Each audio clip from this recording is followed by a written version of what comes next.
સ્વામિનારાયણ જ્યારે 2001 જાન્યુઆરીએ કચ્છમાં ભૂકંપ આવ્યો હતો ત્યારે માત્ર 60 સેકન્ડમાં 20,000 લોકો મૃત્યુ પામ્યા, 1.5 લાખ લોકો ઘાયલ થયા અને 6 લાખ લોકો બેઘર થયા. આવી પરિસ્થિતિમાં સૌ કોઈ નિસહાય હતું અને સૌથી પહેલા લડાઈ દ્રવ્યો તો એ હતા ગૃહની પ્રમુખ સ્વામી મહારાજ.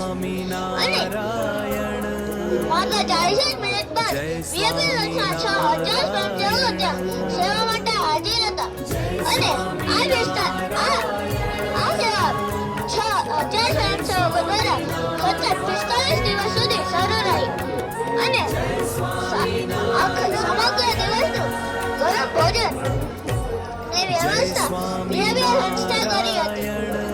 અને આ ઉપરાંત વીઆઈપી સ્વામિનારાયણ સંસ્થાએ 4,192 ઘરો બનાવ્યા, 600 ગામનું